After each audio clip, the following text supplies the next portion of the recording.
Este encuentro muestra precisamente la potencia del debate de la calidad. Son visiones que coinciden en muchos campos, en otras hay diferencias, pero precisamente nos posibilitan el construir un camino para que la educación, que es la gran preocupación nacional, eh, avance en aquellos aspectos que debe transformarse. Ahora viene el ciclo de 3 preguntas. Yo me voy a permitir, luego no serán solo 3 minutos para cerrar, como hay temas polémicos, seguramente va a ser más extensa la parte final de aclaratorias, y avanzar ya en las 3 preguntas diseñadas. Yo, la primera, quiero referirme un poco a partir de una experiencia, disculpe que la personalice, en una oportunidad, trabajando como docente de primaria, lo cual fui 18 años docente de primaria, en una escuela granja, que por supuesto tiene los 3 turnos, tenía en ese momento los 3 turnos. Entonces los niños veían clase en la mañana, el primer turno, luego comían, luego era el trabajo de campo, había que formar para hacer trabajo, labores de campo, labor de manualidades, ir a la biblioteca. Se formaba a la 1, después de almorzar, en el comedor para la distribución de tareas. Y el director del plantel, creo que todavía me recuerdo el nombre, Gilberto Mendoza, era época de cosecha de mangos, época como la actual. Y había un muchacho que se veía en una de las ramas. Y le dice, el que está subido en el mango, que se baje. Y cayeron como 50 muchachos de la mata de mango. Él solo veía uno y habían como 49 comiendo al interior de las matas de mango y todos sintieron que era con ellos la alusión.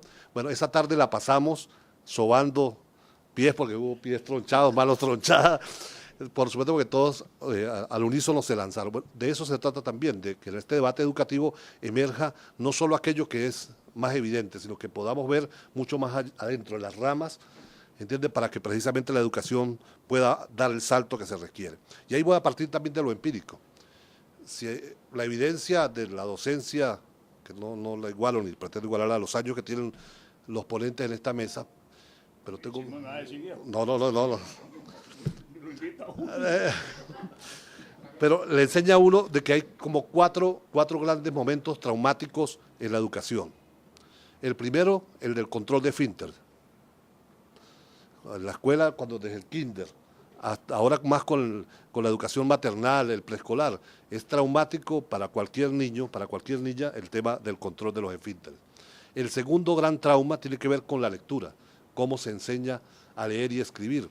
Y ahí hay una distancia enorme entre la teoría y la práctica.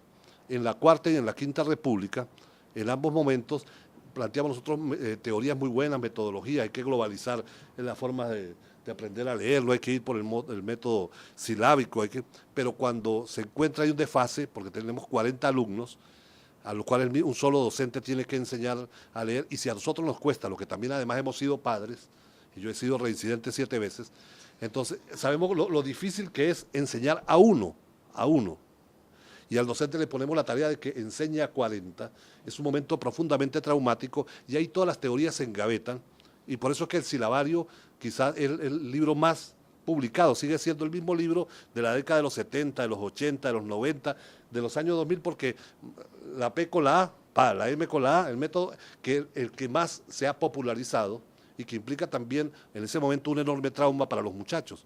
El tercer trauma quizás tiene que ver con las 3 Marías. El momento cruel del primer año, pero que se afinca mucho más en el tercer año, matemática, física y química. Compañero acá, uno de los ponentes químicos. Y en el caso de la física, uno siempre le dice, desde la evidencia empírica, que por qué se enseña de manera tan abstracta la física. Yo recuerdo cuando a mí me correspondió, que también fui estudiante, me correspondió y le pregunté al profesor, era buen alumno, respondía, salía aparentemente con los índices buenos de calificaciones, pero yo no entendía un cipote de física y salía muy bien. Entonces, angustiado, le pregunto al profesor, ¿y esto para qué sirve? Y me dijo, ¿usted va a ser ingeniero? Yo le dije, no, bueno, usted tiene que pasar por esta tortura, pues esto es para los ingenieros. Esto es para si usted va a estudiar ingeniería. Pero después entendí, cuando estudié docencia, que qué diferente habría sido si me hubiesen enseñado física con una bicicleta o con una patineta. En la bicicleta, que en ese momento todos la teníamos en el pueblo, hay movimiento, hay aceleración, hay resistencia, todos los elementos de la física que pueden enseñarlo como un juego, pero no hay manera de que la enseñe como un juego, porque en cierto modo la ciencia es para una élite también. Ahí quizás comienza el tema del poder. Hay una discusión abierta, porque ¿por qué la gran deserción, la vemos en las estadísticas, se daba con las fulanas Tres Marías? Un cuarto momento tiene que ver con el tema del conocimiento. Hoy, en la obsolescencia, cuando nosotros nos graduamos, yo gradué como docente en la década de los 80, uno casi que podía aspirar a que por 40 años lo que aprendió tuviera valor. Hoy por hoy eso es imposible. La revolución del conocimiento y la ciencia es entre 4 y 6 años, y no lo digo yo, lo dice la OIT. Eso, sin embargo, en la formación docente y en la educación no ha impactado con la suficiente dinámica que debería hacerlo. Entonces, por supuesto, a veces queremos que nuestros muchachos, sean de primaria, de bachillerato o en la universidad, aprendan cosas que ellos ya las aprendieron en otro lado, y además que la aprendan a una velocidad que no se corresponde a la que ellos están aprendiendo. Un muchacho hoy, yo le digo, yo tengo Facebook, pero yo me confundo, yo no puedo hacer eso que hacen los muchachos. El hijo mío que tiene 21 años, uno de mis hijos, le veo con 20 ventanas abiertas, con 3 novias y escribiéndola todo y no se confunde. Yo si quisiera hacer eso, me enredaría y me botarían enseguida. Eso implica una velocidad de aprendizaje que la educación ni básica ni universitaria está todavía en capacidad de absorber. Y un quinto momento traumático tiene que ver con el mundo del trabajo. Cuando nos correspondió dar práctica docente, en la pedagógica veíamos con gran angustia cómo el docente que iba luego, en su primer día a dar clase, la muchacha les venía la menstruación y el muchacho se ponían enfermos del estómago. Porque una cosa es la teoría y otra cosa la práctica, que es uno de los grandes problemas quizás en todas las profesiones, que se enseña algo, pero no se enseña cómo se hace en el mundo real. Se enseña cómo se hace con pruebas, con exámenes severos, con prácticas de laboratorio o postlaboratorio, pero difícilmente vinculadas a la realidad, es decir, al mundo del trabajo. Son como los 5 grandes traumas que de manera empírica uno puede casi por consenso compartir con quienes hemos pasado por el sistema escolar. En ese sentido, ¿cómo podríamos hacer diferente una educación que convierta esos momentos de trauma en oportunidades creativas para que los niños, los jóvenes, los adolescentes e incluso los adultos encuentren en la educación una oportunidad para ser mejores seres humanos, para desarrollar plenamente su personalidad, como lo dice la Constitución y como lo dice nuestra Ley Orgánica de Educación, pero también para poder ser mejores científicos, mejores investigadores, que es el tema hoy del debate? ¿Cómo no los alejamos más bien a partir de esos grandes 5 traumas del mundo del conocimiento? Entonces esa es un poco la pregunta, no sé quién se atreve a responder primero. No sé si el doctor Hurtado o si yo, no importa. Sí, después rotamos la. Muy bien. Bueno, yo creo que esa es la primera pregunta. ¡Cúnchale! No, ahí hay muchas, digamos, cuestiones que son muy fundamentales y muy difícil. En mi caso va a ser muy difícil responder realmente de una manera completa a esas preguntas. En primer lugar, pues yo no soy experto en educación y lo que usted plantea son aspectos muy amplios de varios problemas educativos muy vigentes y como bien dijo, yo lo que soy es químico. Entonces yo voy a responder desde el punto de vista de mi experiencia como químico, como profesor de química. Por ejemplo, el ejemplo que ponía anteriormente del prelaboratorio, laboratorio y postlaboratorio para mí es muy directo, porque efectivamente la manera más eficiente, en mi criterio, de que alguien aprenda química es precisamente en un laboratorio. Y no con un profesor que le vaya a enseñar al estudiante qué es lo que va a obtener el estudiante en el experimento que va a hacer, sino con un estudiante que va a hacer un experimento y va a sacar sus propias conclusiones. Y el profesor lo que va es a discutir con el estudiante lo que está ocurriendo en ese laboratorio de forma tal que el estudiante, bueno, al doctor Hurtado no le gusta mucho el término construir conocimiento, pero bueno, pero el estudiante va construyendo el conocimiento a partir de la experiencia que él va teniendo, más los antecedentes que él vaya obteniendo de las lecturas que él pueda tener. Como decía Newton recibe un día a su amigo Halley y Halley le muestra el cálculo que él había hecho utilizando las leyes de Newton de cuándo iba a retornar ese cometa que estaba pasando por ahí, bueno, que hoy conocemos como el cometa Halley. Y entonces Halley le dice, bueno, yo apliqué tus ecuaciones, etcétera, del movimiento de las estrellas y de los planetas y de los astros, etcétera. Y bueno, y mis cálculos dicen que este cometa que estamos viendo ahorita va a volver a aparecer, yo qué sé, el día tal del año tal. Y entonces Newton, entre sus papeles, saca del fondo de sus papeles un papel que tenía por ahí ya calculado, y entonces él dice, oye, mis cálculos confirman efectivamente que lo que tú estás diciendo es así, efectivamente. Entonces Halley le pregunta, ¿y cómo haces tú para saber tantas cosas y hacer tantas cosas? Entonces él dice, yo me paro sobre los hombros de gigantes para ver más lejos. Entonces, por eso yo opino que el conocimiento efectivamente, bueno, si tal vez el término no es construir, tal vez es generar, tal vez es apilar ladrillos uno encima del otro, no sé cómo se dice, pero nosotros no inventamos, o sea, hoy no vamos a inventar la rueda, nosotros vamos a agarrar los elementos que ya están inventados, los elementos que ya están descubiertos, y seguramente podremos nosotros, si nos concentramos en los asuntos que ya otros han trabajado, podremos descubrir cosas nuevas. Y hay un aspecto ahí, por ejemplo, de que la ciencia nos es extraña, o que la ciencia es para una élite, las Tres Marías, todas esas cosas. Sí, yo sé que es muy difícil para la mayoría de los estudiantes tener una actitud positiva hacia las matemáticas, hacia la física y hacia la química. Eso es evidente. Pero tenemos que preguntarnos por qué eso es así. Y por qué en nuestro país eso es más así que en otros países. Aspecto cultural, ¿será que los venezolanos no estamos dados para la matemática, no estamos dados para la química o para la física?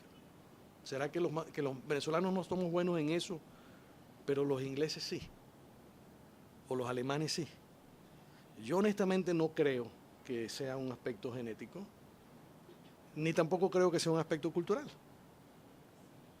Creo que es un aspecto de que nosotros no nos hemos concentrado en eso, ni nosotros hemos visto la necesidad de que nosotros entendamos matemáticas, química y física para garantizar nuestro bienestar.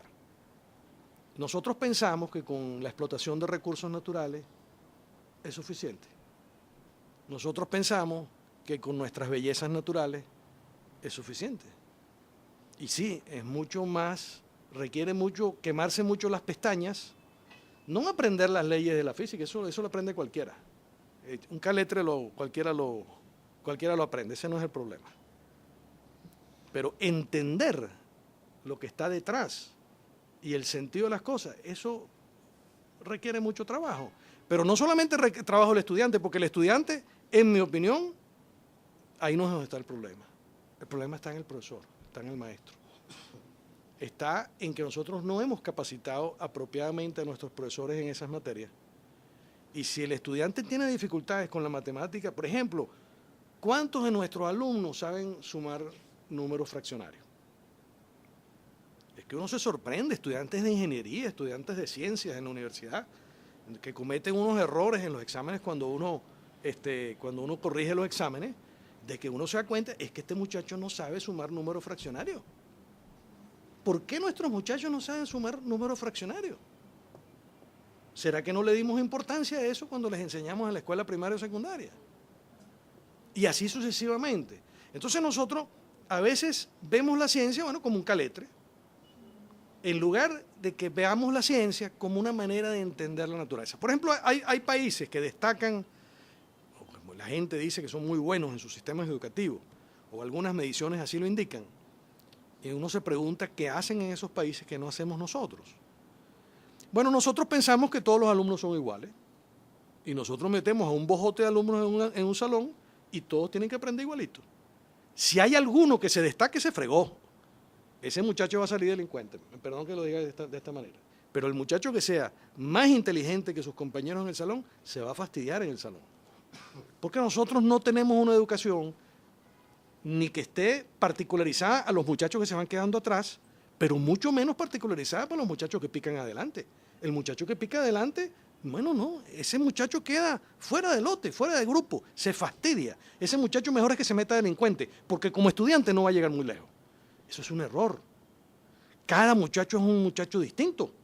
y cada muchacho requiere de una atención especial. Nuestro sistema educativo no está diseñado para eso, es uno de los grandes errores de nosotros. Cuando uno, por ejemplo, le pregunta a un profesor de Corea o a un profesor de Finlandia, ¿cómo es el sistema, por ejemplo, finlandés educativo? En casa no hay dos maestros. Un maestro, que es el maestro normal, como el nuestro, y un maestro para los muchachos que se van quedando atrás. Y tienen escuelas para los muchachos que pican adelante. Esos que pican adelante, esos tienen educación especial, son muchachos especiales. Nosotros llamamos a muchachos especiales solamente al muchacho, bueno, que tiene, en fin, sí, deficiencias. Tal vez especial porque es subpromedio, vamos a decir así. Pero es que también hay muchacho especial porque tienen otros intereses, porque es muy talentoso en música, porque es muy talentoso en ciencia, porque es muy talentoso, bueno, porque demuestra intereses especiales. ¿Qué hacemos con ese muchacho? No hacemos nada. Entonces, el tema de la educación, las preguntas que hacía Luis, son muy, en fin, amplias. Podríamos estar aquí hablando para contestar esas preguntas, yo creo que 2 días. Ahora, pero yo creo que nosotros tenemos que ver la educación, sí, como una oportunidad. Nosotros no podemos poner en el mismo molde a todos los estudiantes. Nosotros, por ejemplo, el tema de la ciencia, que es realmente el único tema en donde realmente tengo alguna soltura para hablar, porque tengo alguna experiencia en enseñanza de la ciencia. Bueno, yo antes, cuando empecé a dar clases, bueno, yo me esmeraba por transmitir mucha información en el aula de clase. Y pronto descubrí que había estudiantes dentro de esas aulas de clase que sabían más de esos temas que yo. Eran estudiantes universitarios, a lo mejor de segundo o tercer año de la universidad, y yo les estaba tratando de explicar un tema, y los estudiantes con sus observaciones me daban información mucho más actualizada de esos temas de lo que yo dominaba en ese momento. Bueno, entonces entendí que el tema del profesor dando clases no es suministrar información, es contribuir con el aprendizaje del alumno, es plantear problemas más que proporcionar soluciones. Es plantear problemas, estimular el aprendizaje de los estudiantes. Es el trabajo de laboratorio, un poco lo que se mencionaba antes, el pre, el laboratorio y el post. El brindar oportunidades a los estudiantes para que cada estudiante realice sus entusiasmos. Por ejemplo, una experiencia que hemos tenido tanto en la Universidad Simón Bolívar como en la Universidad Metropolitana y seguramente en otras universidades también, tiene que ver con esas experiencias que tienen los estudiantes en aprendizajes que no son formales, construyendo carros de carrera, construyendo carros 4x4, participando en modelos de Naciones Unidas, en fin, una cantidad de actividades que ellos digamos, se organizan y que van resolviendo problemas. Entonces son estudiantes, muchos de ellos de ingeniería, mecánica, ingeniería eléctrica, ingeniería de sistemas, economistas, en fin, porque ellos se organizan en equipos multidisciplinarios, 50 muchachos que se van organizando para construir un carrito de carrera. Y yo dice, ¿y para qué queremos nosotros construir un carrito de carrera en Venezuela? El punto no es la construcción del carro de carrera. El punto es el desarrollo de esas habilidades, de esas competencias, de trabajar en conjunto con otras personas, de buscar el asesoramiento de aquellos que puedan brindarles el conocimiento para construir el mejor carro de carrera posible. Y para eso hay que gestionar equipos de trabajo, hay que procurar recursos, hay que fabricar piezas, por supuesto, hay que hacer diseños, hay que inventar cosas. Entonces ahí es donde se desarrolla realmente. Ahí es, o sea, la educación está mucho más en ese tipo de actividades hoy en día que en el salón de clase.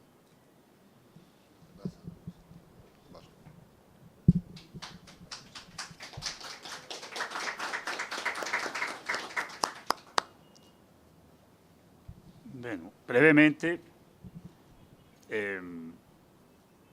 creo que la escuela represiva, esa escuela donde nosotros nos formamos y de la cual tratamos de diferenciarnos, es la que puede explicar esos nudos que señalaba Luis. Porque es una escuela que impone un modelo, una forma, una manera de relacionarse con el conocimiento. No hay ninguna exageración cuando en algún momento hemos hablado de que hay una escuela que forma de acuerdo a la ciencia para dominar. Y nosotros creemos que debería formarse desde una escuela para desarrollar. Ya lo dije, tengo 50 años en el Pedagógico de Caracas. Y los ejemplos que conozco y que discuto con mis amigos, con mis compañeros, con mis hermanos del Pedagógico, le permiten a uno llegar a esa conclusión. El profesor de las llamadas ciencias duras, con el debido respeto, no llega a preparar al estudiante. Llega a demostrar que el que sabe es él. Y prácticamente su objetivo es dejar claro que quien tiene el conocimiento es él y de manera general va a desarrollar en pleno siglo XXI la misma escuela represiva en la que uno se formó en la Venezuela profunda a mediados del siglo pasado. El problema reside allí. Yo pudiera poner miles de ejemplos porque los vivo día a día. Por ejemplo, discutía con mis compañeros del área de física por qué durante 13 años los concursos de física teórica para proveer docentes de física teórica habían quedado desiertos. 13 años. La cátedra de física teórica no encontró a alguien que pudiera hacerse cargo de los cursos. Y entonces el remedio, como se dice en criollo, era peor que la enfermedad, porque reprobaban a los aspirantes y contrataban al primero que pasaba por la puerta. ¿De acuerdo? Ese es un ejemplo. ¿Qué hubiese hecho a alguien que tiene cierta preocupación pedagógica? Tiene que haber encontrado a alguien durante 13 años que tuviese un mínimo de habilitación. Tomar a ese que tenía el mínimo de habilitación y entonces prepararlo para que fuese un excelente profesional, un excelente docente en física teórica. Ese es un ejemplo. ¿Qué es lo que ha ocurrido? Por un lado, los llamados profesores de las ciencias duras, con el debido respeto, llegan al aula a demostrar que quienes saben son ellos. Y por otro lado, quienes somos del área de las ciencias blandas, me imagino, ¿no? Nos empeñamos entonces en copiar aquel modelo. Y entonces llega el profesor de historia y le dice al estudiante que el que no sepa historia está rapado.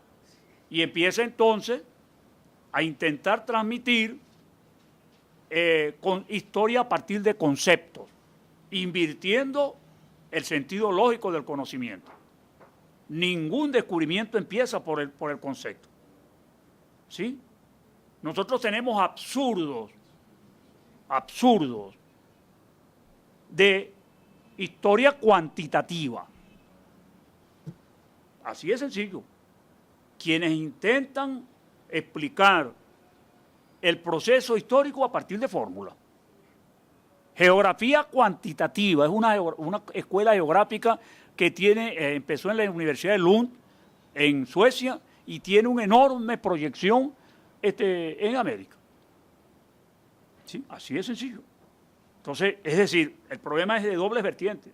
Por un lado, quienes desconocen la función pedagógica de la educación y por otro lado, quienes desconocen y se oponen al criterio contingente, que es el que le da carácter fundamental a la ciencia social. Eso tiene muchos ejemplos. Hay un profesor de filosofía, a quien admiro mucho, que él sostiene que la gran limitación para enseñar filosofía en países como Venezuela es que nosotros no hablamos alemán, porque la única manera de aprender bien filosofía es leerla en alemán. Así de sencillo. Y él lo primero que recomienda no es el manual de filosofía de, qué sé yo, de Pérez Enciso, por señalar alguno que conozco, sino un diccionario de alemán. Así de sencillo. Entonces, es decir, que nosotros hemos perdido el carácter que nos define y buscamos vivir copiando modelos. Eso no lo invento yo. Eso está en el discurso de García Márquez cuando acepta el Premio Nobel de Literatura. El empeño en estudiarnos con esquemas ajenos nos hace cada vez más desconocidos. Y dice otra cosa, pese al que nos interesa en este momento. Nosotros tenemos el tema de creer que solo es científico el que está encerrado en una estructura entre matraces y tubos de ensayo. Y que solo maneja tecnología el que está en capacidad de reproducir procesos más o menos mecanizables y cuantificables. ¿Sí? No. Nuestros aborígenes tienen técnicas que responden a esta realidad. Nosotros hemos señalado muchas veces un ejemplo. En la isla de Guara encontramos una delegación de ingenieros agrónomos israelitas que habían venido a estudiar el cultivo en túmulos, es decir, en cerritos. Y le preguntamos, ¿cuál escuela? Y me dijo, con los guaraos. Porque los guaraos que han vivido desde tiempos ancestrales en llanuras inundables, desarrollaron una técnica para que la semilla se sembrara en un pequeño túmulo. Bueno, en Guayana decimos tuyuyo, un cerrito. Y entonces eso permite que el río, al crecer e inundar, lleva las materias orgánicas que necesita el cultivo en cierne y evita lo que para el campesino es un problema muy grave, que la semilla y la planta se aguachinen. Eso se lo enseñaron los guaraos a los ingenieros agrónomos israelitas cuando tenían el proyecto de inundar grandes áreas en el Bajo Jordán, que ahora es una zona de cultivo muy próspera en el Estado de Israel. Es un ejemplo. O los que iban por la selva de San Camilo y encontraron en medio de la selva unos túmulos. No lo encontraron, los llaneros dicen un camellón.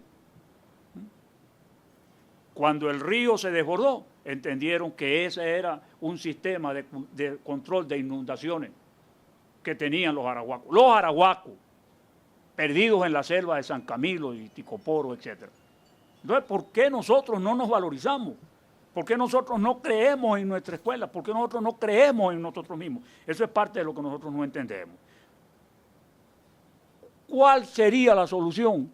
Que nosotros como educadores entendiéramos que el proceso de la escuela es para formar. ¿Lo estoy inventando yo? No. Si yo estuviera inventando esa cosa, no estuviera aquí con ustedes. Estaría con un turbante y un bombillo bien grande adivinando el futuro. Eso está en las reflexiones sobre la situación de la escuela de primeras letras que entrega Simón Rodríguez al Cabildo Municipal de Caracas en 1780 y algo. Ahí están las reflexiones sobre la escuela que necesitamos. Una escuela para formar, no para enseñar, porque como bien dice, y comparto plenamente, no vaya a pensar que después viene el mamonazo, no, comparto plenamente la afirmación del doctor Charife. Uno va al aula, no es a enseñar, es a facilitar el proceso formativo del estudiante. Si en aquel momento, cuando el doctor Charife, y me imagino que más o menos somos coincidentes en el mismo proceso, en el mismo momento, iba al aula y conseguía estudiantes que estaban mejor informados que uno, calculen ahora, pues, calculen ahora. Mis nietas tienen 7 años y hace como 3 años me dijeron un día, abuelo, quiero escribir. ¿Qué era escribir para mi época? Una hoja de papel y un lápiz. No, abuelo, ahí, en la computadora. 4 años tuve que cerrar lo que estaba haciendo y darle a la computadora. Y ellos llegan y sin ningún problema. Mi amor, te busco tu programa. No, abuelo, quítate de aquí. Vete con tu ignorancia para otro lado. Aquí no hay ningún problema. Con 7 añitos. Entonces, ¿qué no le puede decir el estudiante? Entonces, ¿cuál es el primer deber del educador? Valorizar a ese sujeto que tiene allí enfrente, que no es un objeto. Belén San Juan siempre nos dijo y nos dice, el objeto del educador es formar al ciudadano del futuro que ya empezó. El futuro ya empezó. De manera que el primer problema es romper con la escuela que quiere enseñar. La escuela es para formar. Y para decirlo en el lenguaje de mi maestro Ramón Tobar, la función del educador es habilitar al futuro profesional en un campo que cada vez es más dilatado, cada vez es más complejo, cada vez es más inabordable. Eso es lo que uno cree.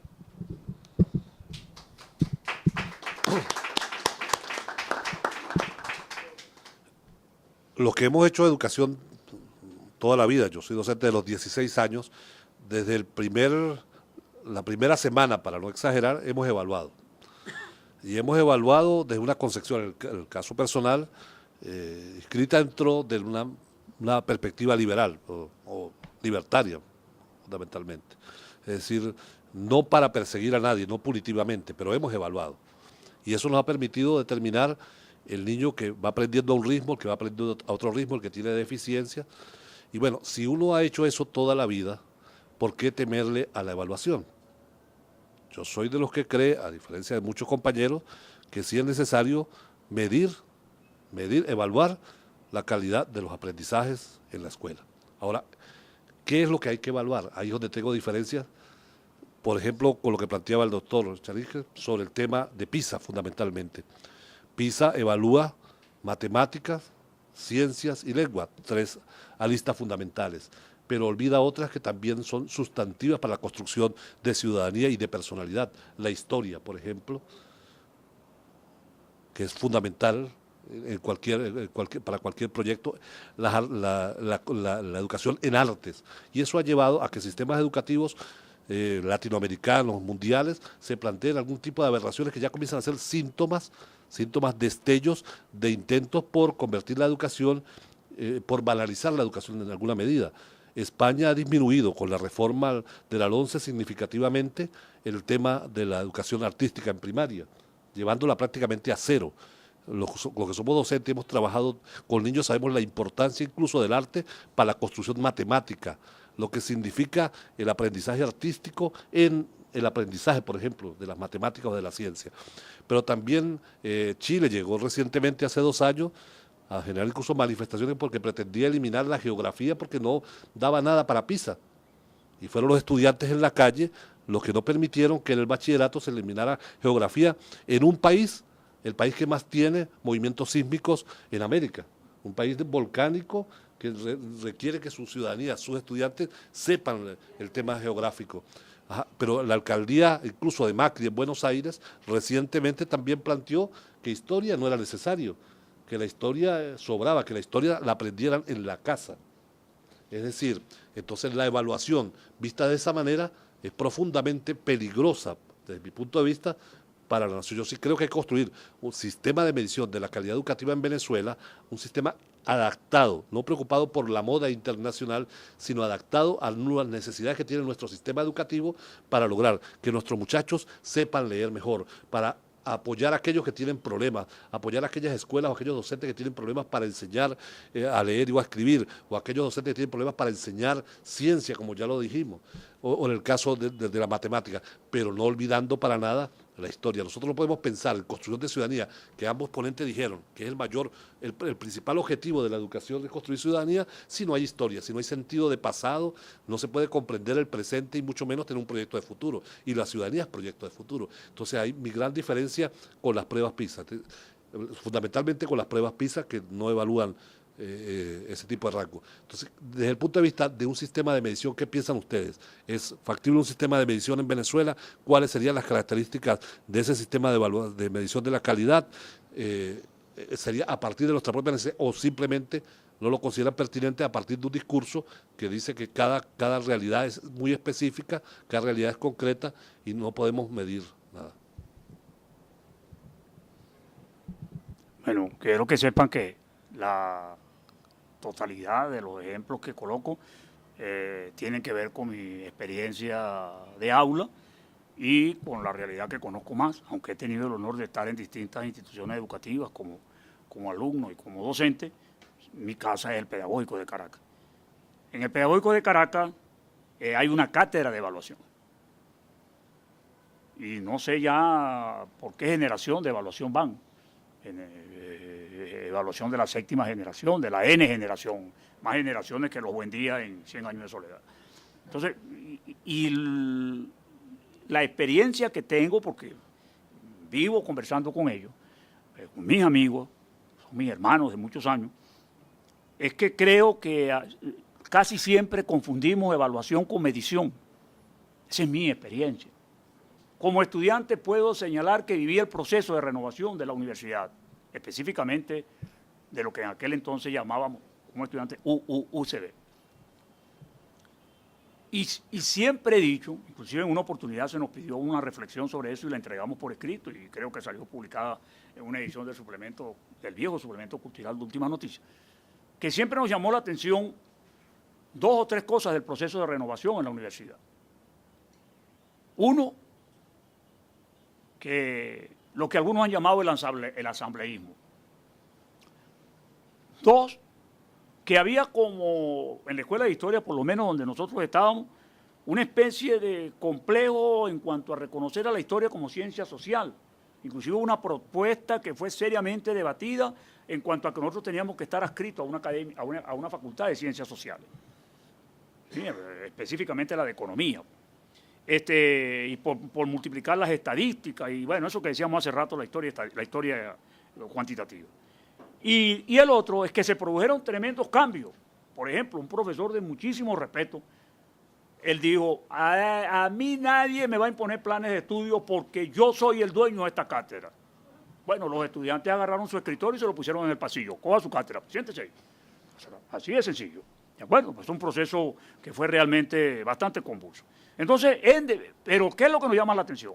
Que ese proceso que tocó figuras clave, con secciones fundamentales, no tocó la evaluación.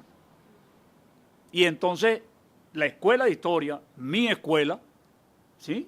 No sé cómo será en otra, mi escuela, entonces produjo un proceso de renovación fundamental con cambios en estructuras, planes, programas, todo lo que ustedes quieran, pero con pruebas parciales, exámenes finales y reparación y diferido.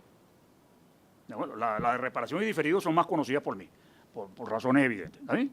Entonces, seguimos insistiendo en confundir evaluación con medición. Evaluar no es sinónimo de medir conocimiento. No, a nuestra manera de ver como educadores, evaluar es un proceso progresivo. Porque si fuese más evaluación por conocimiento, todos ustedes conocen la historia de un niño de 6 años a quien el maestro se lo entregó a su señora madre y le dijo, señora, lléveselo. No puedo hacer nada con él, es retrasado mental. Por supuesto, ustedes saben que ese joven que era retrasado mental a los 6 años tiene que ver con eso que decía el doctor Cherif, del alumno que puede convertirse en delincuente por las condiciones de la educación en la que nos desenvolvemos, se llama Albert Einstein. Menos mal que era retrasado mental. Menos mal, decimos nosotros. ¿De acuerdo? La acumulación es progresiva, la evaluación es progresiva. Se supone que partimos de un punto N, el que sea, y el alumno estará en capacidad de desarrollar sus habilidades, demostrar sus aptitudes, comprobar sus destrezas. Por eso entonces nosotros no podemos evaluar con una sola figura. Hay que tomar en cuenta la capacidad verbal, hay que tomar la capacidad visual, hay que tomar la capacidad escrita, hay que tomar las posibilidades de representatividad. Por eso, como dice Gabriela Mistral, la lectura, que es una maestra, la lectura es el todo. Cuando yo leo una realidad, cuando yo leo una foto, cuando yo leo una nube, cuando yo leo un poema, por decir algo. ¿Sí? La evaluación es gradual. Tiene que ser gradual porque el alumno va superando estadios de acuerdo a sus propias potencialidades, de acuerdo a sus propias capacidades. La evaluación es diferenciada. Porque no puedo no puedo evaluar al estudiante con un solo patrón, porque tengo quien responde más oralmente, o quien está en capacidad de escribir mejor, o quien está en capacidad de dibujar mejor, o quien está en capacidad de hacer una representación. ¿Sí? Eso ocurre. Hay un célebre actor teatral a quien Belén San Juan evaluó y le dijo, hazme una pieza de teatro. Y esa fue su evaluación del año. Ese caballero se llama Levi Russell. ¿Se equivocó Belén? No.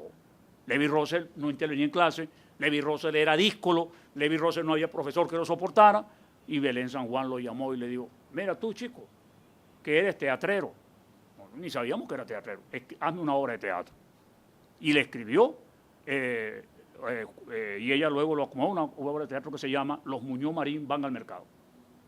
Así se llama. Entonces, es diferenciada y por supuesto es acumulativa porque el logro que busca el docente es que el estudiante alcance el máximo nivel. Como dice mi maestra Maruja Taborda, alumno es alumno así tenga 80 años y siempre hay posibilidades de evaluarlo, de tomar en cuenta. Nosotros creemos que eso tiene que ver con un concepto de educación que nosotros nos hemos negado a discutir como sociedad. Aquel viejo planteamiento de que no hemos tenido un proyecto nacional porque no hemos tenido un proyecto educativo. Pero el problema es que nos resistimos a tener un proyecto educativo nacional. Siempre andamos copiando otras realidades, ¿sí? Y entonces, por ejemplo, nosotros nos empeñamos en lo que llamamos discusión curricular. Y una discusión curricular que para mi generación está totalmente divorciada de lo que debería ser. Porque nosotros sabemos mucho de currículum, nosotros en el pedagógico. Nosotros en el pedagógico sabemos mucho de currículum, dicen los que saben. Yo no sé nada, pero no sabemos de didáctica. No valorizamos la pedagogía. Confundimos lo que llamamos evaluación con medición de conocimiento. ¿Sí? Ese es un error en el que hemos recurrido tradicionalmente y recurrentemente haciendo expresión de que solo el ser humano tropieza una y mil veces con la misma piedra. Si a nosotros nos preguntaran, por ejemplo, a partir de los ejemplos señalados por Luis de lo que ocurre en otros países, cuando se hablaba de la discusión de evaluar las asignaturas patrias que llamamos en Chile, a nosotros nos llamó la atención un libro extraordinario, hermosísimo, escrito con lenguaje poético, de Quesos, creo, cuyo nombre es Chile, una loca geografía. ¿Cómo iban a hacer los chilenos para no entender esa compleja realidad que va desde el Atacama hasta el Círculo Polar Antártico? Así de sencillo. Eso tiene una razón de ser, una razón ideológica. Claro, cuando uno dice ideológico, y aquí viene con su comunismo, lo que nosotros quisiéramos es que nos señalaran un modelo donde no esté presente, de cualquier naturaleza, donde no esté presente la noción ideológica. No lo digo yo, lo dice Einstein en la célebre carta que le mandó a Franklin Delano Roosevelt el 12 de abril de 1945. No tuvo la culpa Einstein de que Roosevelt muriera ese día.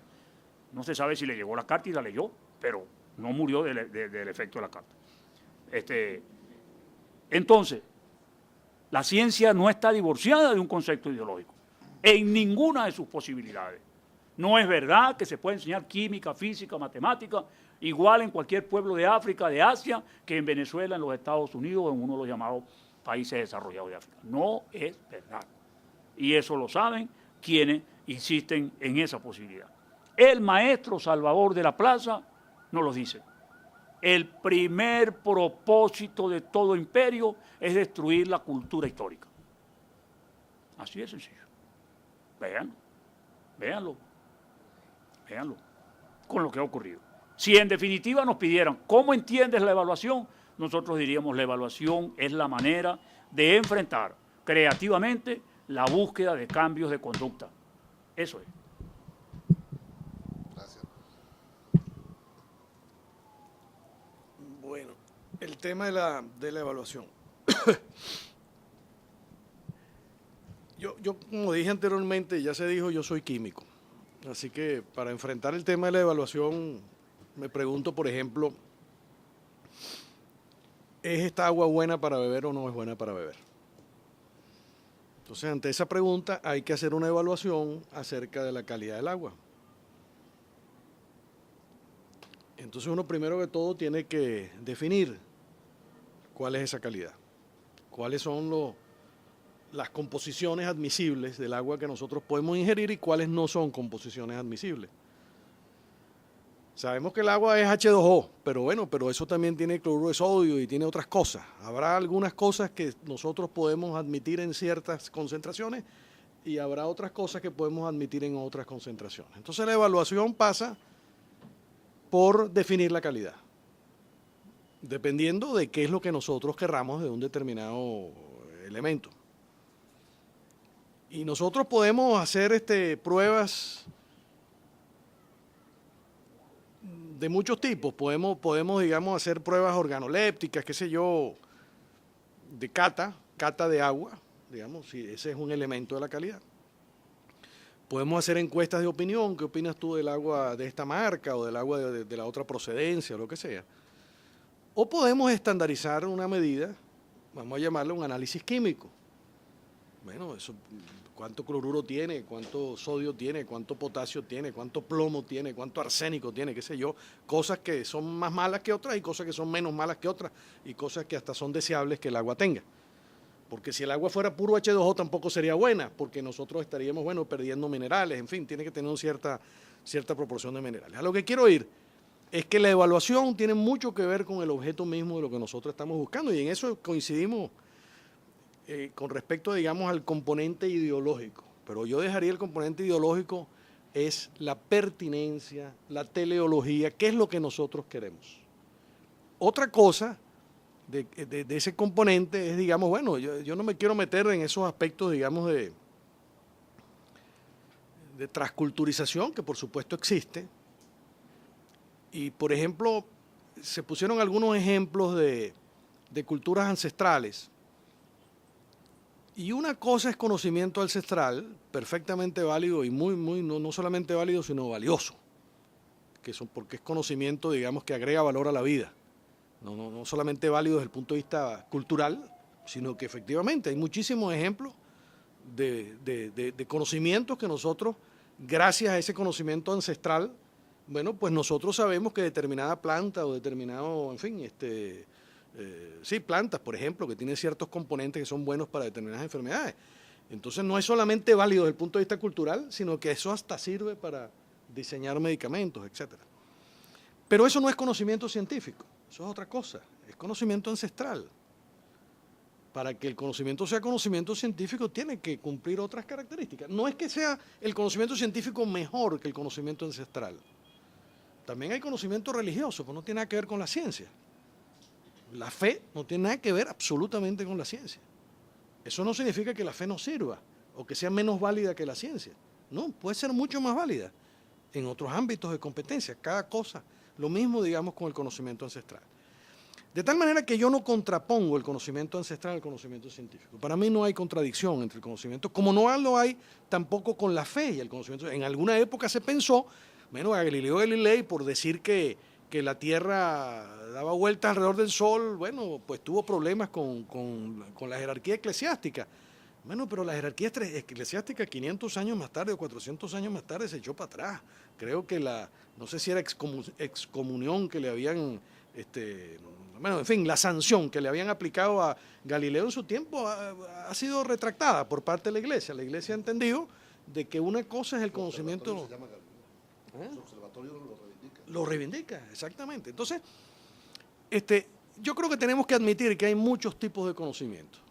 Uno de esos tipos de conocimiento es el conocimiento científico. Y la educación no es solamente ciencia.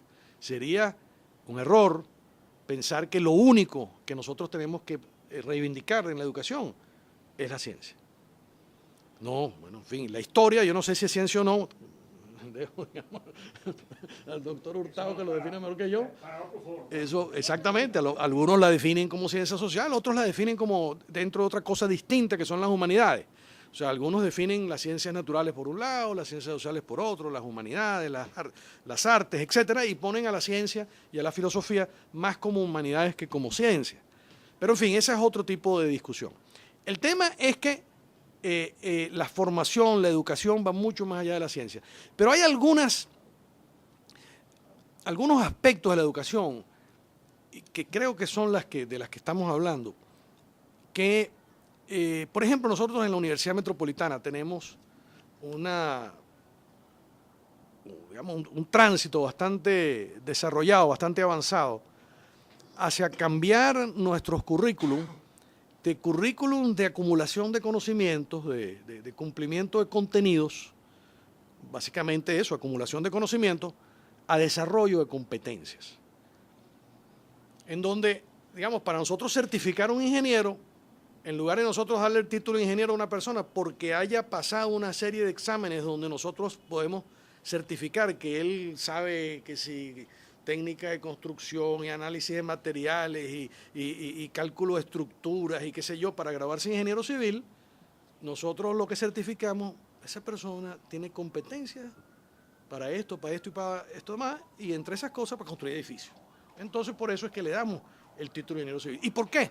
Es más valioso en nuestro criterio la certificación de competencias que la certificación de conocimiento, por lo que se decía antes, el conocimiento obsolece con cierta rapidez, pero las competencias, una vez que la persona certificó que él puede conversar, que él puede escribir, que él puede leer informes, que él puede ponerse de acuerdo con personas, puede calcular, puede hacer una serie de cosas que implican habilidades, que implican valores compartidos y que implican también conocimientos, porque las competencias es la combinación de todas esas cosas. Bueno, esa es una persona que puede insertarse en la sociedad y insertarse productivamente en la sociedad e interactuar de una manera, bueno, con beneficio, pues tanto para él como para el resto de la sociedad. Y entonces esas medidas estandarizadas de las que muchas veces se habla mal o se tiene recelo porque parecen imperialistas, por ejemplo las pruebas PISA, bueno, no tienen que ver realmente con que no hace falta enseñar historia, ni hace falta conocer, en fin, el folclore local, o los aspectos culturales, digamos, que al fin y al cabo conforman nuestra identidad y que son irrenunciables, y que sería absurdo que nosotros pretendiéramos que cuando estamos formando a nuestros ciudadanos nos disociáramos de esos aspectos culturales que al fin y al cabo son los que nos unen a nosotros como grupo humano, como nación, como una entidad cultural que puede ser parecida a México, pero no es igual a México, que tiene ciertas particularidades que nos distinguen y que nos conforman entonces una identidad nacional. Bueno, ahora, eso tiene poco que ver, a lo mejor, con esas competencias estandarizables a nivel internacional. Pues nosotros no le podemos pedir a un argentino o a un chileno que sepa joropo, como no le vamos a pedir a un venezolano que sepa cueca o qué sé yo, samba, yo no sé, y así sucesivamente. Entonces, cuando las pruebas PISA se ocupan de matemáticas, de lenguaje y de ciencia, no se ocupan de conocimientos en lenguaje, ni de conocimientos en matemáticas, ni de conocimientos en ciencia. Se ocupan de competencias, que son dos cosas distintas. Es la capacidad que tiene un muchacho de 15 años para entender su entorno. La capacidad que tiene un muchacho de 15 años para establecer relaciones en un lenguaje simbólico, matemático. La capacidad que tiene un muchacho de 15 años para entenderse con sus congéneres, para poder entender un texto, para poder responder, digamos, una... A ustedes les sorprendería, o a lo mejor no, la verdad es que no lo sé, pero a mí me sorprende, cuando yo veo en pruebas, por ejemplo, nosotros tenemos antes la prueba de aptitud académica. Se dejó de aplicar la prueba de aptitud académica, que era una prueba estandarizada, y se dejó aplicar. En fin, razones habrá, yo no quiero aquí, digamos, el tema no es, digamos, si está bien o está mal que se haya dejado de aplicar la prueba de aptitud académica. Pero a mí no dejaba de sorprenderme que en la prueba de aptitud académica, donde se medían básicamente habilidades numéricas y habilidades de lenguaje, eso era lo que la prueba de aptitud académica medía, se le daba a los estudiantes que estaban egresando de la educación secundaria un texto sencillo donde decía Pedro y María se fueron al campo y en el campo comieron sándwich de jamón y sándwich de queso. Y luego entonces se le hacen preguntas al estudiante. ¿A dónde fueron José y María? Sándwich de queso, es la respuesta. No estoy echando broma, y ustedes seguramente, si se ocupan de la educación, seguramente habrán tenido esa experiencia.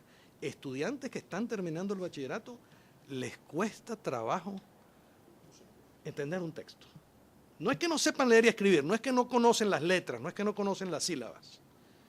Es que no establecen una relación con ese texto como para poder entender qué significa y poder dar una respuesta a un texto sencillo. No tan sencillo como el ejemplo que acabo de poner, pero no mucho más complicado que eso tampoco. Entonces, estamos hablando de competencias de lectura, no estamos hablando de conocimiento de literatura ni de conocimiento de lenguaje. Simplemente el poder lograr comunicarse. Y lo mismo con relaciones simbólicas abstractas. Por ejemplo, uno de los comentarios que hubo, bueno, el lenguaje, creo que era en la pregunta anterior, ¿por qué la física es tan abstracta? ¿No sería mejor que fuera más concreta? Sí, por supuesto. Si nosotros podemos poner ejemplos cotidianos, vamos a salir todos ganando. Pero no vamos a salir ganando si nosotros reducimos la física a la cotidianidad. Porque ¿de qué se trata? De que haya abstracción. ¿De qué se trata? De que nosotros podamos tener imaginación. ¿De qué se trata? De que nosotros podamos ver una realidad que es necesariamente compleja y nosotros entonces poder reducirla de alguna forma a un lenguaje simbólico para poder establecer relaciones y a través del establecimiento de esas relaciones y a través del uso de la imaginación, que necesariamente no es real, o sea, las representaciones mentales que nosotros hacemos no es la realidad, son las representaciones mentales que hacemos de la realidad, desarrollar esas competencias, esas habilidades que nos permitan a nosotros trascender de lo que es aparente hacia lo que es un poquito, digamos, lo que en aquel lenguaje, lo que el profesor Vázquez, me imagino que usted estaba hablando de él, en alemán, lo que Kant hablaba del fenómeno y del nómeno, lo que va un poquito más allá. Yo lo leí en castellano porque no sé alemán, pero a lo mejor si lo leo en alemán lo entiendo mejor. A lo mejor lo entiendo mejor. Entonces, para poder ver un poquito más allá de lo que son las apariencias, necesariamente tenemos que desarrollar la abstracción. Entonces, de eso se trata también la enseñanza, digamos, de las matemáticas. ¿Por qué las matemáticas? Uno puede decir, bueno, ¿por qué tiene que ser tan abstracta la matemática? Y confieso que tal vez a todos los que tuvimos dificultades alguna vez para poder aprender algunos conceptos de matemáticas, pero el haber hecho el esfuerzo de entender esos conceptos e incorporarlos, bueno, pues nos dio de alguna manera la posibilidad de hacer esa relación simbólica y poder entonces establecer ciertos procesos mentales. Entonces el tema de la evaluación, en mi opinión, es necesaria y coincido con los criterios también del doctor Hurtado que evaluar y medir son dos cosas distintas y cuando uno muchas veces está haciendo evaluaciones no se trata de raspar o pasar, no se trata de eso, se trata de conocer. Como químico a mí me cuesta mucho trabajo decir que conozco algo si yo no puedo medir ese algo. O sea, si yo tengo un concepto y no tengo una forma de medir ese concepto, me cuesta trabajo decir que domino ese concepto. Necesito asociar los conceptos, bueno, ¿cómo sé que eso es bueno o que es malo? ¿Cómo sé si eso es grande o pequeño? ¿Cómo digamos, tengo que calificarlo de alguna manera? O sea, llevarlo a algún tipo y muchos de esos conceptos son, en fin, abstractos, algunos de ellos, pero uno siempre intenta de hacer abstracción de las cosas. Y hacer abstracción de las cosas no es apartarse de la realidad, no, es poder hacer es el concepto clásico de la Universidad Venezolana. La universidad organizada en facultades, la Facultad de Medicina autoconsistente para formar profesionales de la salud, la Facultad de Ingeniería autoconsistente para formar profesionales de la ingeniería y así sucesivamente, el derecho, etcétera, etcétera, 11, 13, 15 facultades de acuerdo a las diferentes profesiones que son requeridas por los cuadros que requiere el Estado para su desarrollo. La Universidad de Humboldt es una universidad departamental, no tiene 11 facultades o 13 facultades o 15 facultades, tiene 30, 50, 60 departamentos. Tiene unidades mucho más chiquitas que las facultades que se ocupan simplemente son gavetas, los departamentos son gavetas. La gaveta A para las ciencias que empiezan con la A, la gaveta B, la A para la antropología, la B para la biología, la C para la culinaria, yo qué sé. Y así sucesivamente. Entonces simplemente gavetas arbitrarias para que se reúnan los que practican una determinada disciplina y le presten servicio a la sociedad. O sea que la Universidad Alemana de Humboldt, que también es hoy en día también la Universidad Anglosajona, se organiza más o menos de esa naturaleza, es una universidad departamentalizada donde la función primordial del departamento es estar atento a cuáles son las necesidades de la sociedad.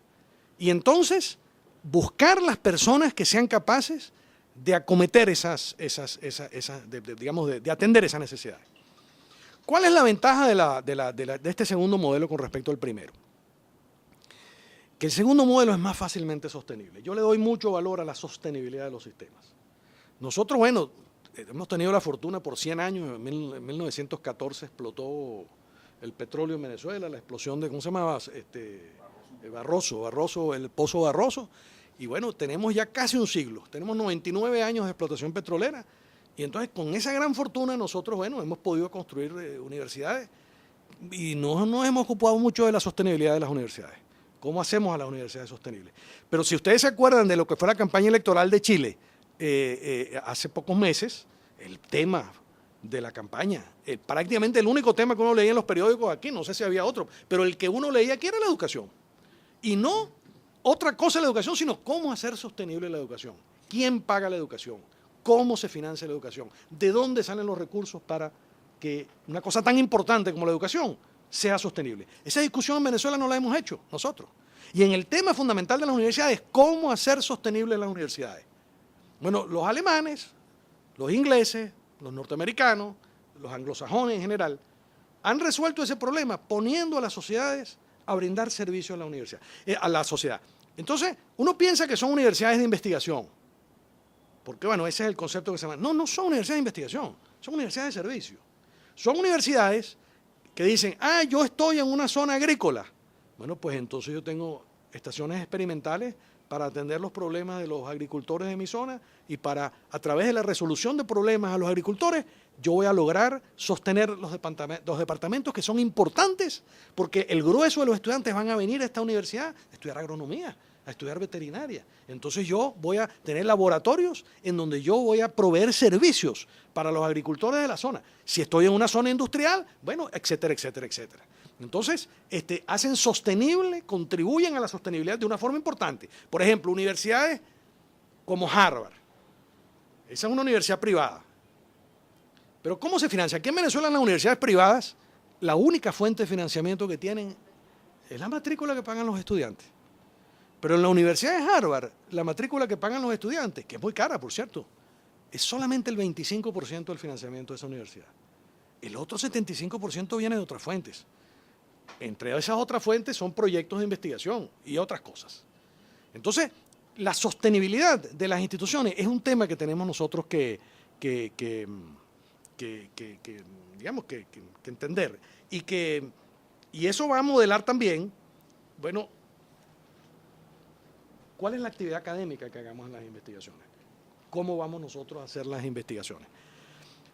Yo soy de los que maneja el criterio que una universidad que no haga investigación no es universidad. Es un liceo grande, en donde, digamos, conocimientos antiguos que están en los libros son transmitidos de personas que adquirieron esos conocimientos en los libros y que se los transmiten a los estudiantes. Pero eso no es una universidad.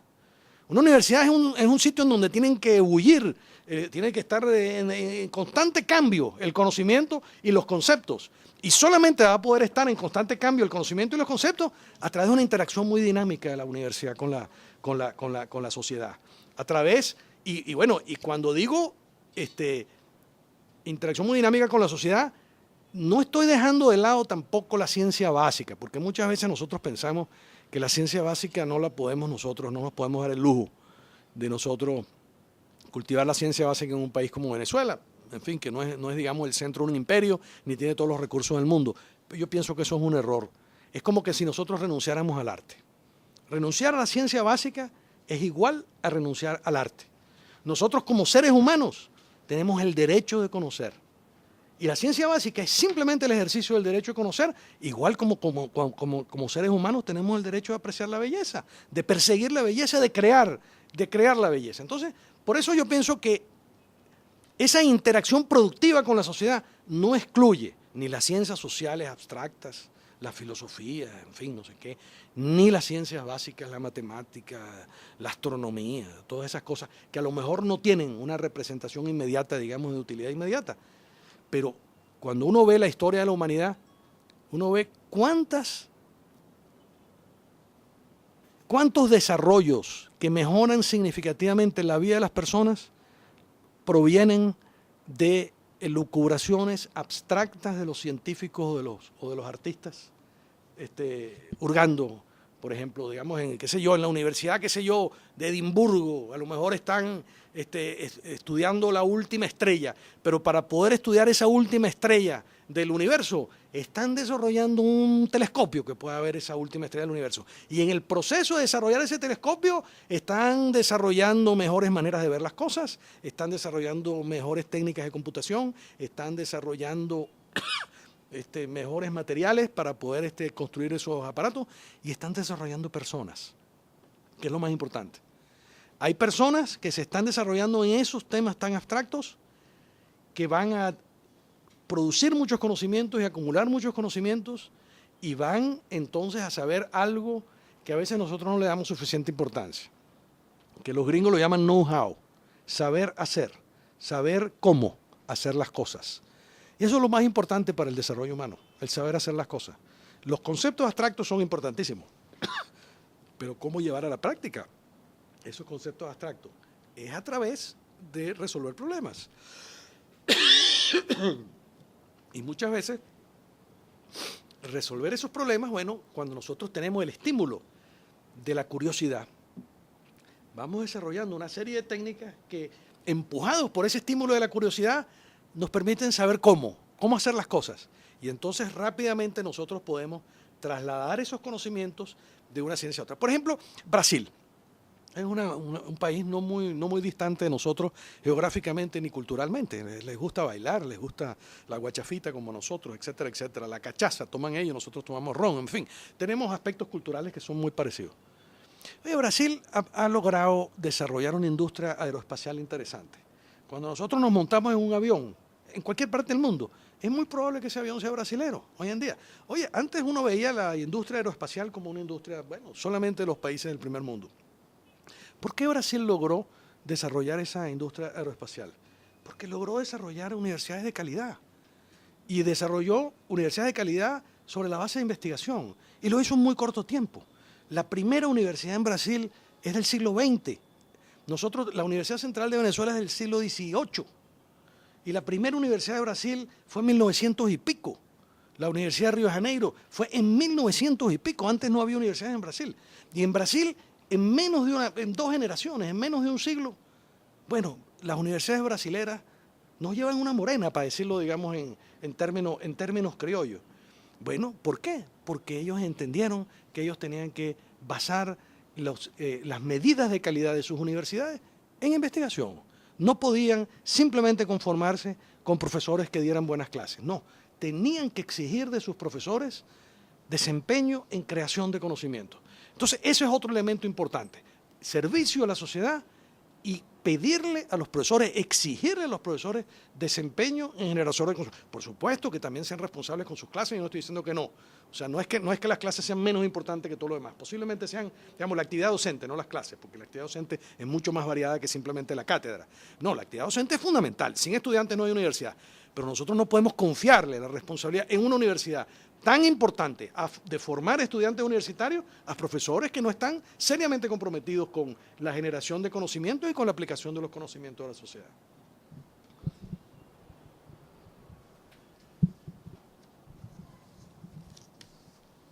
Bueno, como maestro de aula, yo quisiera recordar las primeras 4 preguntas que formulé. ¿Dónde, cuándo, por qué y para qué?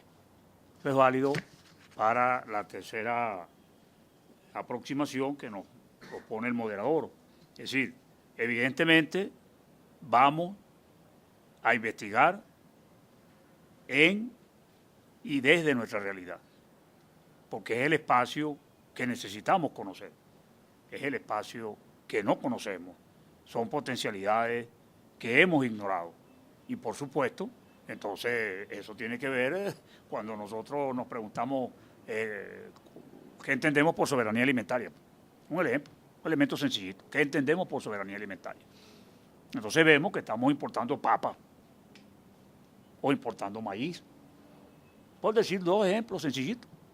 Sí, no conocemos nuestra potencialidad, no conocemos nuestra especificidad. De allí la importancia del señalamiento que hacíamos hace poco de don Salvador de la Plaza. ¿Sí? Por supuesto, ¿cuándo vamos a investigar?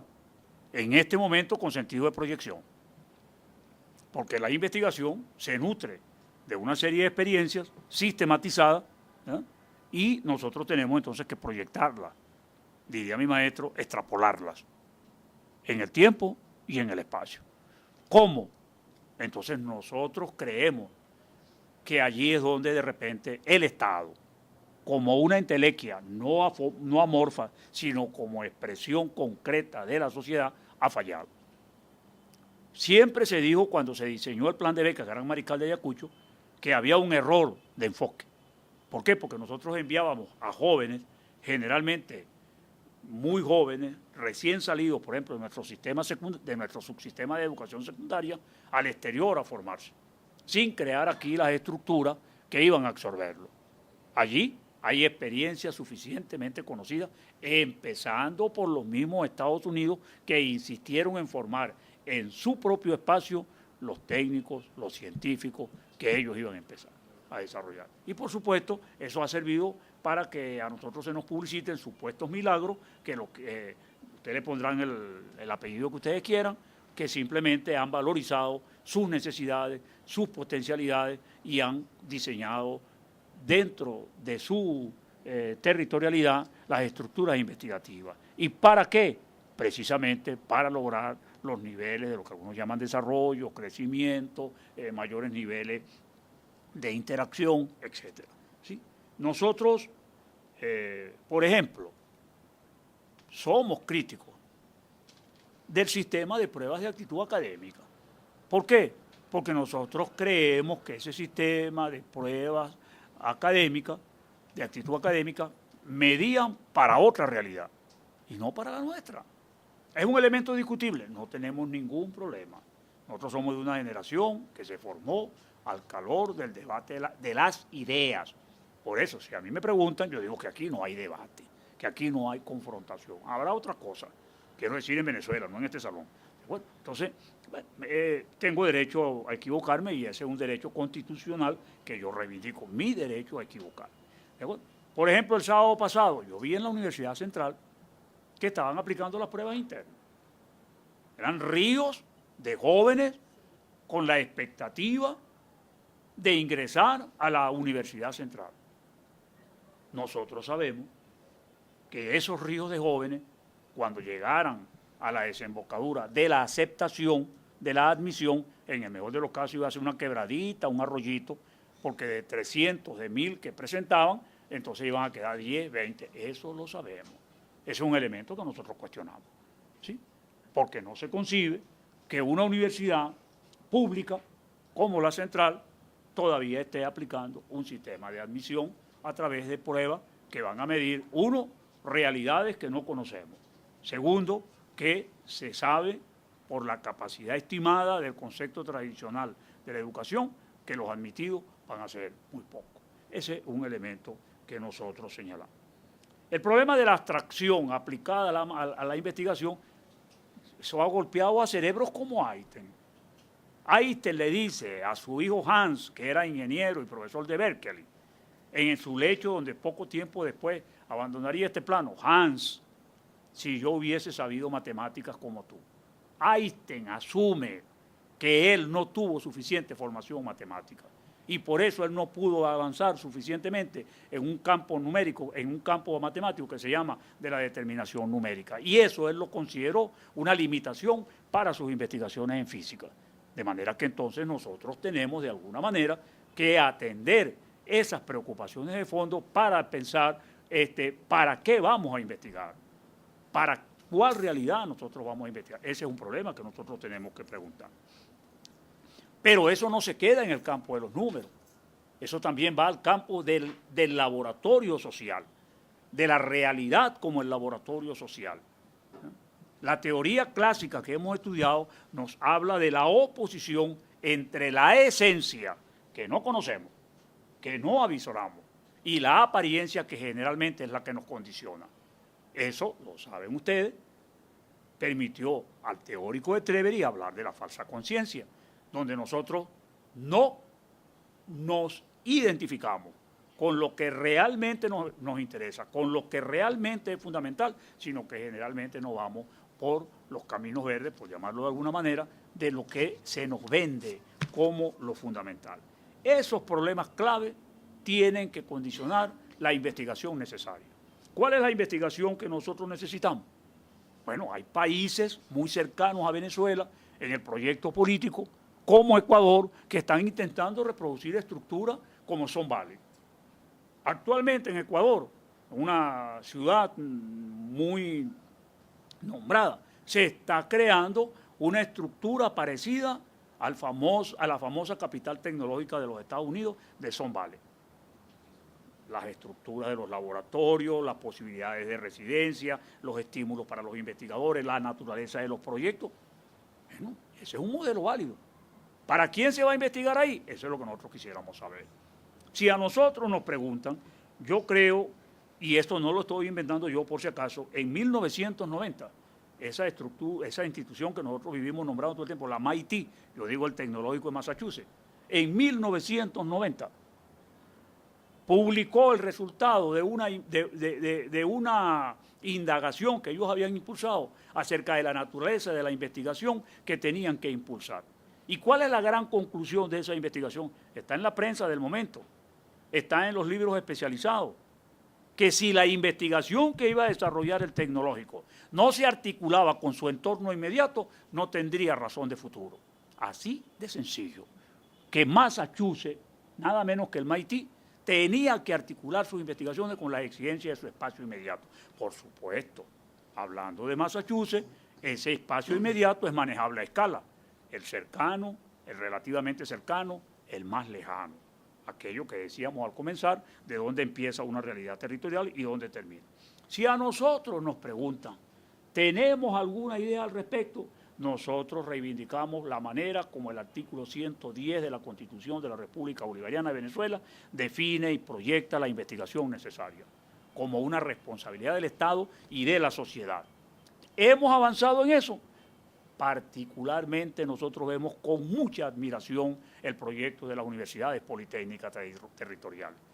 Claro, lo que pasa es que la Universidad Politécnica Territorial va a chocar con aquel modelo tradicional de universidad, esa que se estableció en la sociedad colonial, esa que se reformuló en 1927, esa que fue un proyecto de transformación a partir de la reforma de Córdoba, esa que vivió el proceso de renovación en 1969-72, pero que sigue siendo en esencia la universidad napoleónica. Nuestra universidad, cuando hablábamos de la evaluación que incluye diferido, sigue siendo ese viejo modelo. No se ha transformado la universidad para responder a las exigencias del entorno. Ese es el reto que tiene la universidad tradicional, ver cuáles son las exigencias del entorno. Un entorno manejable a escala, repetimos. ¿Sí? Y nosotros creemos que la Universidad Politécnica Territorial, por decir un ejemplo, Andrés Eloy Blanco en Lara, cuando valoriza el espacio inmediato como un espacio agroproductor con estructuras de industrialización intermedia para estudiar la posibilidad de ofrecer carreras que respondan a eso, es un proyecto interesante.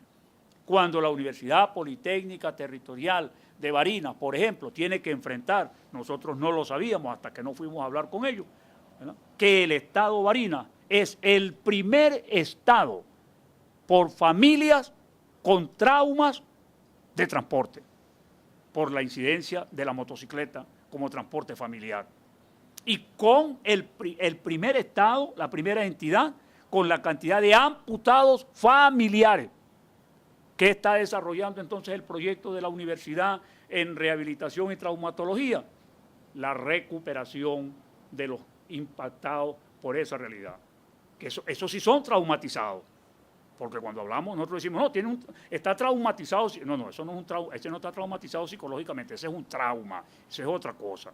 Traumatismo traumatizado es ese, el atropellado, el amputado por el impacto de los problemas del entorno.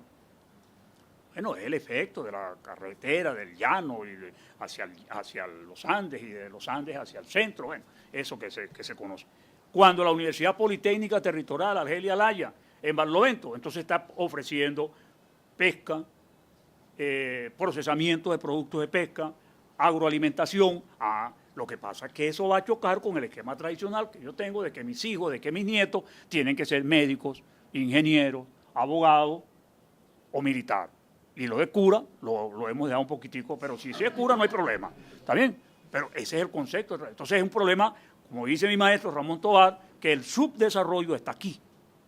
El subdesarrollo está aquí. O como dice Carlos Manzobay, el famoso ensayista mexicano, que en América Latina lo que hemos asistido es a la rancherización del Internet. El pequeño problema. Entonces, nosotros creemos que, en definitiva, ¿cuál es la investigación que necesitamos? La investigación que responda a las especificidades del espacio local. Un espacio que se entienda como expresión del aula abierta y expandible, manejable a escala de acuerdo a las necesidades de las contingencias sociales.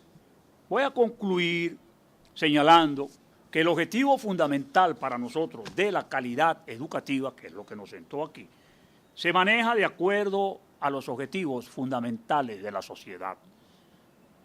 Los objetivos fundamentales de la sociedad son construir una sociedad para la paz. Y América es un continente de paz. La paz no solamente es una bandera que se están disputando los dos candidatos que van a segunda vuelta el próximo domingo en la patria de Nariño. La paz no es solamente una aspiración que tenemos los venezolanos. La paz también se paseó ayer por los espacios del Jardín Vaticano. Y allí, por ejemplo, dice Mahmoud Abbas, la reconciliación y la paz son los objetivos fundamentales de la sociedad. Aquí estamos inclinados ante la paz, dice el presidente de la Autoridad Única Palestina.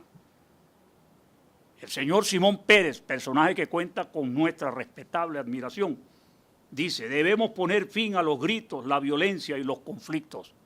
Todos necesitamos la paz entre iguales, la paz con los mismos derechos. Uno de mis ídolos, Juan XXIII, cuando convocó al Concilio Vaticano II, señaló y sigue señalando, sin justicia social no habrá paz. Yo creo que ese es el objetivo de la calidad de la educación.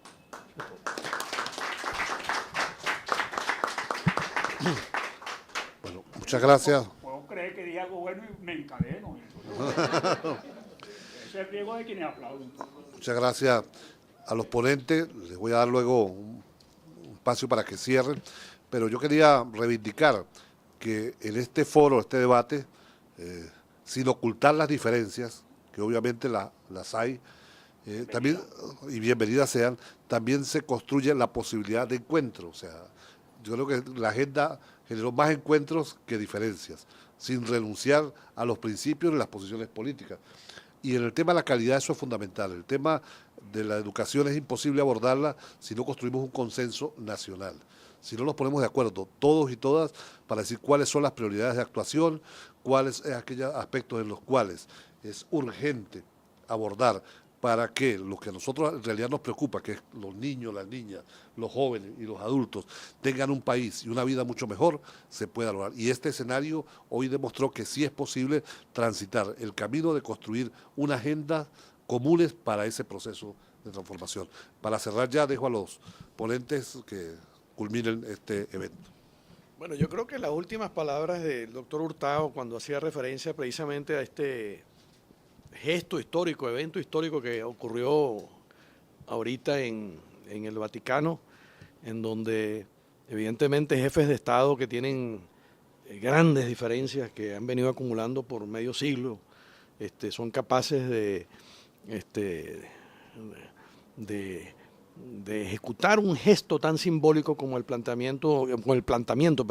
plantación de un árbol de olivos, creo que era de olivos, como símbolo, digamos, el olivo se utiliza como símbolo de victoria, pero también se utiliza como símbolo de paz.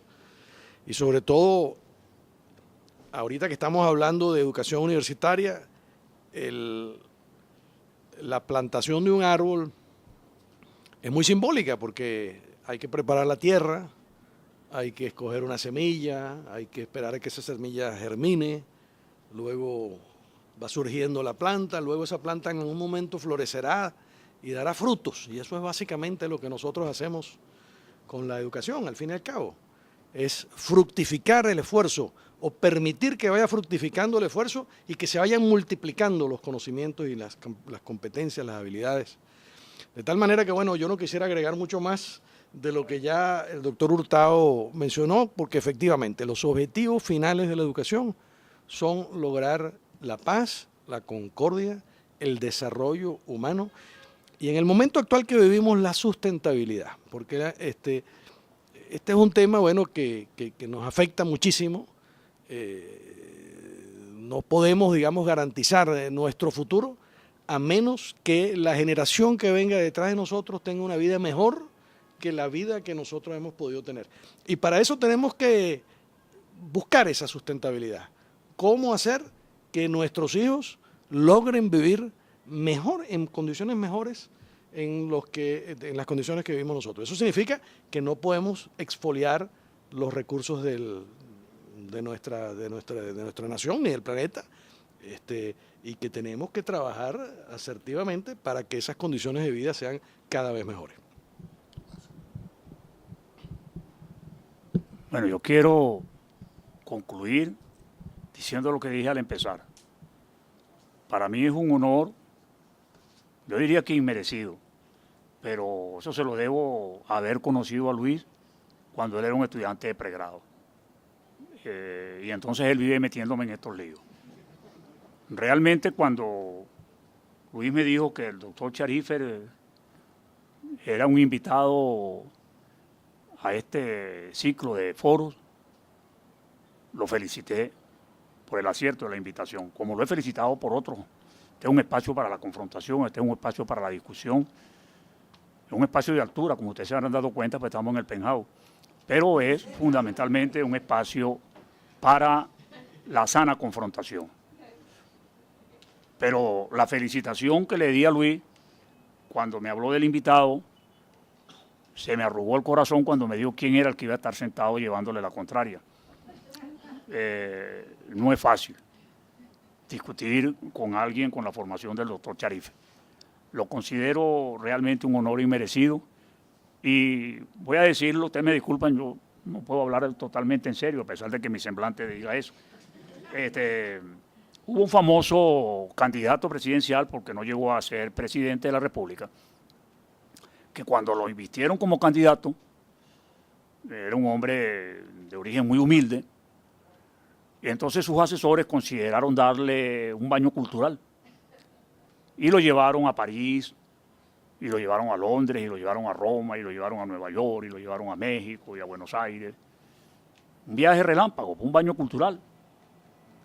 Algunos se burlaban de él porque decían que llegó a París pidiendo chicha. Cuando él llegó al aeropuerto, después de ese tour por los principales centros del mundo, estaba la prensa, por supuesto, esperándolo.